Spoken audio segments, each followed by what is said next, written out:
Telangana cricket association కొత్త కార్యవర్గం ఏర్పాటైందన్నారు Telangana cricket association secretary Daram Guruva Reddy.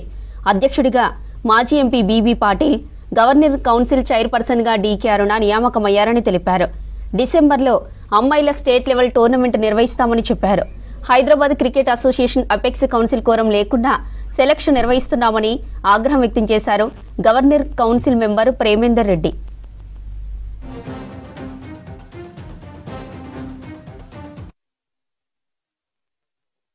Telangana gold cup 2025 ఈసారి మేము పెద్ద స్థాయిలో రాష్ట్ర వ్యాప్తంగా కింద నుంచి ఎక్కడ కూడా అవకతవకలకు అవకాశం లేకుండా ట్రాన్స్పరెంట్గా జిల్లా స్థాయి టీంలు సెలెక్ట్ చేసి తెలంగాణ గోల్డ్ కప్ నవంబర్లో ఆడించబోతున్నాం. దానికోసం దాని ప్లాన్ షెడ్యూల్ అంతా కూడా మీకు త్వరలో రిలీజ్ చేస్తాం.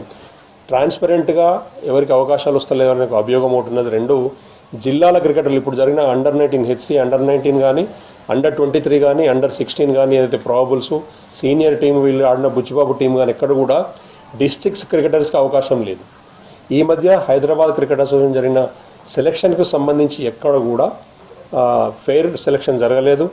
అసలు ఆ ప్రాబబుల్ సెలక్షనే తప్పనే కంప్లైంట్స్ వచ్చినాయి.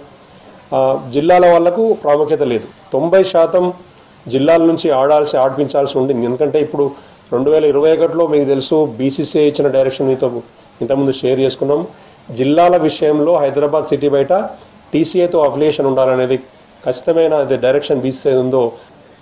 ముఖ్యంగా ఒక తెలంగాణ ఉద్యమ స్ఫూర్తితోనెట్లయితే మనం అందరం ఉద్యమించాము, ఇవాళ తెలంగాణ గ్రామీణ క్షేత్రాల నుంచి ఉన్న యొక్క లక్షలాది మంది యువ క్రీడాకారులకు అవకాశం కల్పించాలి, వాళ్ళకు ప్రోత్సాహాన్ని అందించాలి, వాళ్ళను కూడా సెలక్షన్లో వచ్చే అటువంటి యొక్క అవకాశాలను కల్పించాలని చెప్పి ఈ సందర్భంగా తెలంగాణ క్రికెట్ అసోసియేషన్ వైపు నుంచి మేము బీసీసీఐని కూడా డిమాండ్ చేస్తున్నాం. ముఖ్యంగా బీసీసీఐ ఈరోజు అనేక రాష్ట్రాలలో 2-3 అసోసియేషన్స్ కూడా ఉన్నాయి. లైక్ మహారాష్ట్ర, గుజరాత్, మిగతా చోట్ల 2-3 అసోసియేషన్స్ కూడా రికగ్నేషన్ ఇచ్చింది బీసీసీఐ. అటువంటప్పుడు తెలంగాణలో ఎందుకు ఇక్కడ ఇవ్వకూడదు? గత అనేక సంవత్సరాల నుంచి జరుగుతున్న యొక్క అన్యాయం, అణిచివేత కార్యక్రమం జరుగుతుంది, ముఖ్యంగా గ్రామీణ క్రీడాకారుల విషయంలో.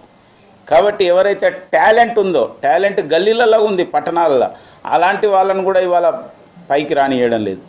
కేవలం వాళ్ళు కొన్ని ప్రలోభాల దృష్టిలో పెట్టుకొని అటువంటి వాళ్ళకు మాత్రమే అవకాశం ఇస్తున్నారు. కాబట్టి నిజమైన యొక్క టాలెంట్కి అవకాశం రావాలనేదే తెలంగాణ క్రికెట్ అసోసియేషన్